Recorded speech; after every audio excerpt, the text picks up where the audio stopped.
Hey guys, what's up? It's Megan, and today I'm going to show you a 15-minute sequence for low back pain, specifically targeting that. So a lot of people tend to suffer from chronic low back pain, specifically in the lumbar region, and so we're going to do some poses and work on strengthening the muscles, the weak muscles in the body, bringing more balanced action, more equanimity, so that the front and the back body are more in alignment. And so that's a big issue for a lot of people. Is just that they're weak, their muscles are weak. There's no definition, there's nothing happening there, a lot of disconnection. So we're going to target specifically the hamstrings, the glutes, and all the muscles along the spine. Also rooting and getting the head of the femurs back. So we do a lot of poses with the knees bent and the base glutes mounting to the sacrum.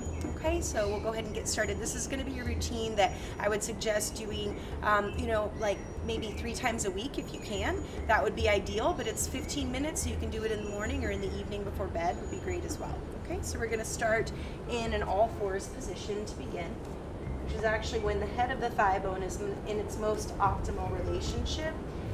So it's very neutral alignment, very therapeutic for that reason. So the back toes are going to curl under. Okay, the knees are going to be slightly back behind the hips. So I come into this tabletop position.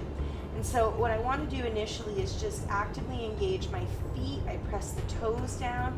Every single pose we should be working on the toes and the knees pressing apart. Okay, the knees pressing apart is going to broaden the pelvic floor, which is another therapeutic alignment for chronic back pain. So I'm going to arch the spine here, working with the bowspring energy, base glutes mounting and drawing to the sacrum. I look forward. And so we're going to start with just a basic balancing move here with lifting the right arm and the left leg. Okay, so we work here pressing down through the toes press down, knees pressing apart. Again, base glutes mounting and drawing to the sacrum, extend out through the fingertips, and then lower right hand and lower left knee.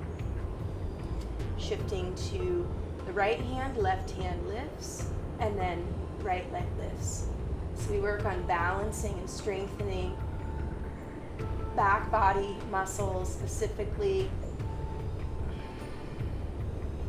and then lower left. One of my favorite poses ever is going to be crouching cat, and it's just a good pose in general for really anything. So we can do basic hand alignment here, or I can also choose ridge tops, which is available, and that's also good if you have any wrist pain going on. So I place my feet so that they're about hip width distance apart and parallel. Okay, then I work on pressing the knees apart, and it's actually wider than hip width distance, I should say. It's almost to the width of the mat, just wider than the hips.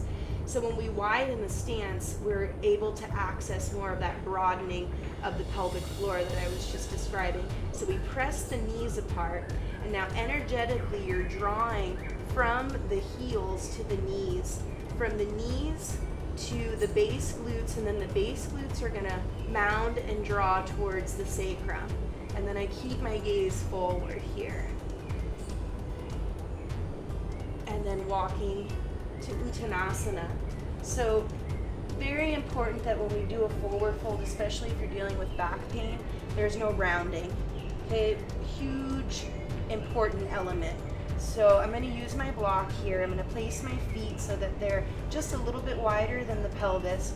I press down through the big toe. So all these little subtle cues that I'm giving you, that's a huge part of really healing your low back pain.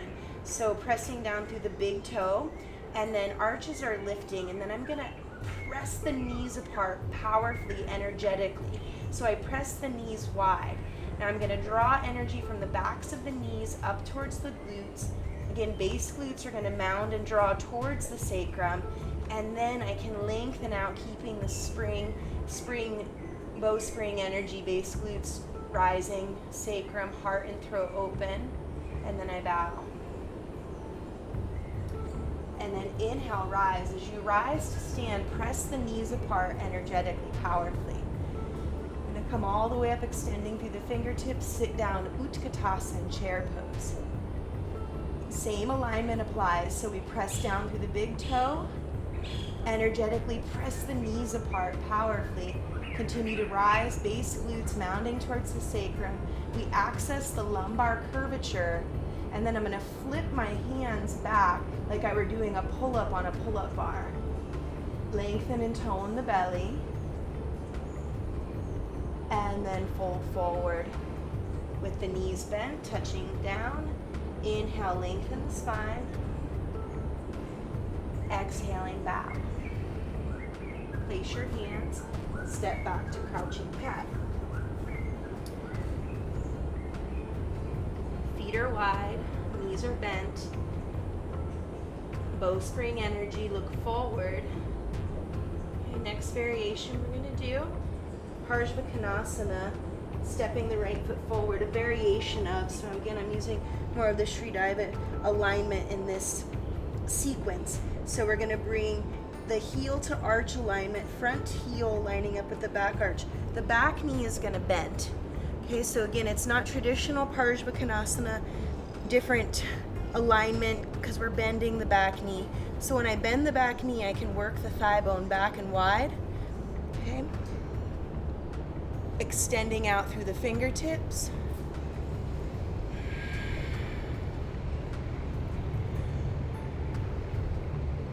Press the knees apart powerfully, energetically. And then we rise, warrior two variation. So the legs really govern the spine as well. So the stronger that the legs, the more healthy the spinal alignment. So we're going to work on strengthening the legs here. And then transitioning, hands, tops of the thighs for horse variation. So I'm bending the knees, the toes are going to angle out, and then I bow forward, touching down. Can straighten and then bend, just moving a little bit organically here. The main thing is to hold the spinal alignment, so definitely the knees are bent here so that I'm not rounding, okay? So that's a big part of the alignment. Knees press apart powerfully. Okay. Now I'm going to rise with the torso, and then I'm going to step back, Utkatasana. Flip the palms, arch the spine, sit down deeply, and then release, fold forward. Keeping the knees bent, knees pressing wide, full breath. Exhale, bow. Place your hands, step back, crouching cat.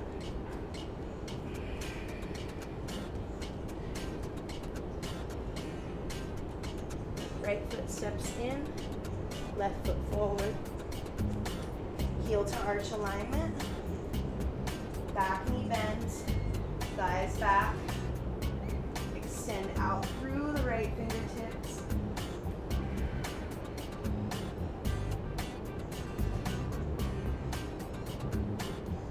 And then rise, warrior two. Variation and non-traditional alignment, back knee bent, palms slipping up. Transition, horse variation. Placing the hands, tops of the thighs. Extend the arms.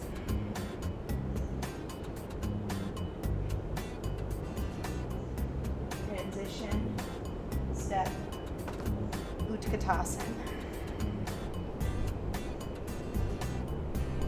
Send the thighs back. Exaggerate the lumbar curve, the bowstring. And bow forward. Keep the knees bent as you touch down.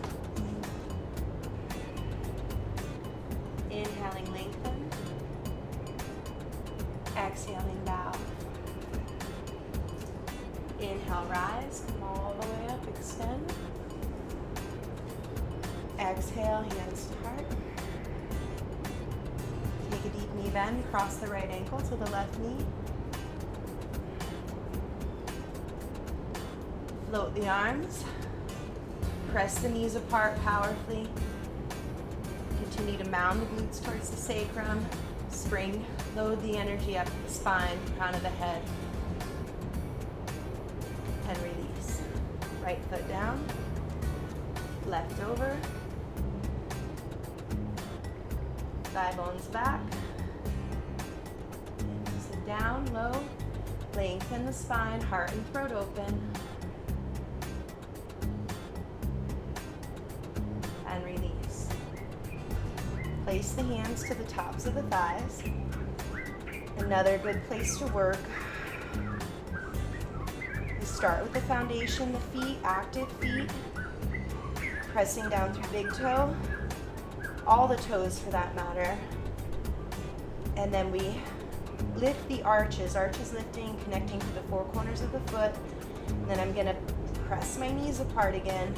That pressing apart triggers the engagement of the glutes. So we can activate the glutes, mounting again towards sacrum, spring load the energy, extending through the heart and the throat, and then touch down. Inhale, lengthen. Exhaling, bow. Inhale, rise. Come all the way up. Exhale, hands to heart. Next variation, Natarajasana. We're doing a little different. We're gonna touch fingertip to heel, heel to fingertip here. Press, press, so you get the hamstring to light and engage. You don't have to go super deep in this. You can also balance with a wall if you need a little extra help.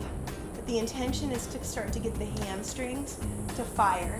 So by pressing and condensing the circle, instead of kicking out, then I get connection to the hamstring, the glute. And release. Exchange. Shifting to the right leg. Left leg lifts. Left fingertips heel. Right arm extends. Press, press, press. Right knee is bent. Press. And release. Inhale, extend. Exhale, fold. Inhale, lengthen. Exhale, bow. Place the hands, step back. Lower the knees. Extending forward. We're going to lower ourselves down to the earth. Target a few of the muscles along the spine, the back. I'm going to lift my feet, arching the spine. So this is going to strengthen the erectors here. And again, another problem for people with why they have pain is because they have weak muscles. That's a big reason. Just alone there. Arms lift. Full breath. Exhale. Inhale back. Exhale. Inhale back. Exhale, place the hands. Curl the toes under. Come to all fours once again.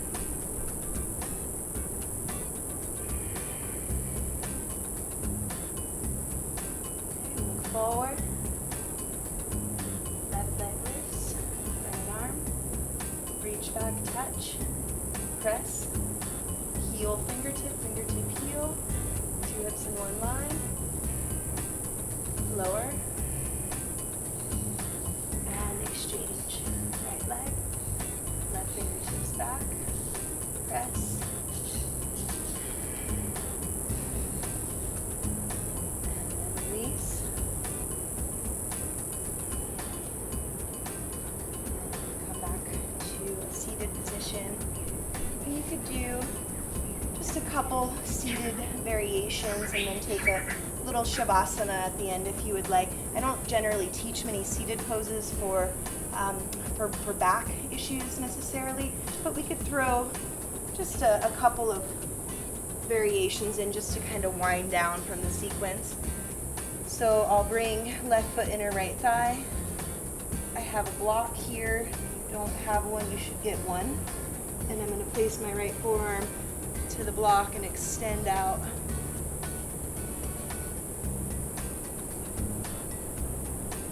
both sitting bones rooted, connected. And release, come on back. Extend out, right leg in.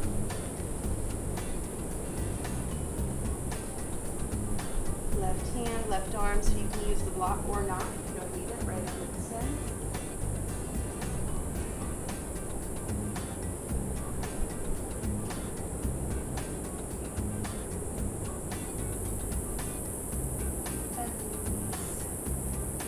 And at this point, you can choose to just lie back and take again a few minute Shavasana, however you prefer, or if you're just kind of moving along on your way, either way you've got your therapeutic little workout in.